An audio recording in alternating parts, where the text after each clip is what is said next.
Okay, so I decided to give myself 1 minute to see how much information I can get from Splunk into my Discord as an alert. All right, let's see in 3, 2, 1. All right, so here I decided to go with the sudo command. I thought it was going to be the easiest one, and I was pretty sure that 1 minute was not going to be enough time to do anything advanced. Setting the alert right here. I needed to get the webhook URL from Tines. Drag the webhook on, copy the URL, paste the URL, save. I need to set a throttle to send this to Discord. Bring in the HTTP action. Copy the webhook URL. I'm already going to use one I have set up already just for time.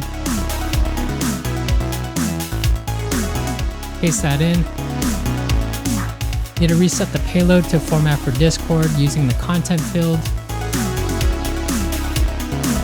The val, I'm just going to do the raw body because I just don't have enough time.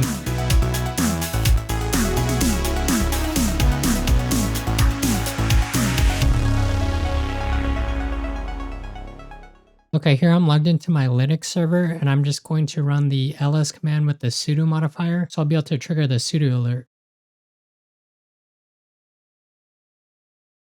Okay, so I was actually able to get Splunk alerts into Discord within a minute, but it doesn't look very helpful. Let's see how much better I can format this in an additional 4 minutes, for a total of 5 minutes to get this alert into Discord. I do want to point out on this next part that I severely dropped the ball on this, which is why I decided to speed up the clip by 4x speed. The reason why I dropped the ball on this is I should have just used the event viewer in Tines and copied the path from the values that I wanted. I'm not going to do any commentary as it's only going to last about a minute, so you can just sit back and enjoy. Let's go in 3, 2, 1.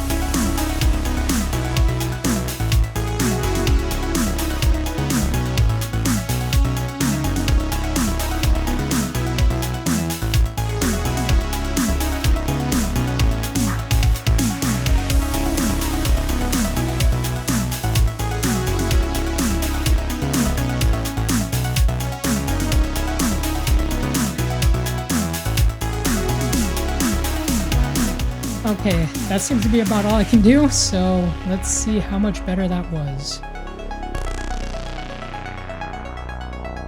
Okay, it looks like I was able to get a lot more relevant information, but it looks like I did make some typos, as well as I couldn't finish adding the timestamp that Splunk triggered the alert. Overall, I definitely think you can get an alert from Splunk in a Discord notification within 5 minutes, but it's definitely not ideal. If you're interested in creating more projects and wanting to learn how to automate more cool things in Tines, be sure to like, subscribe, and check out my other posts.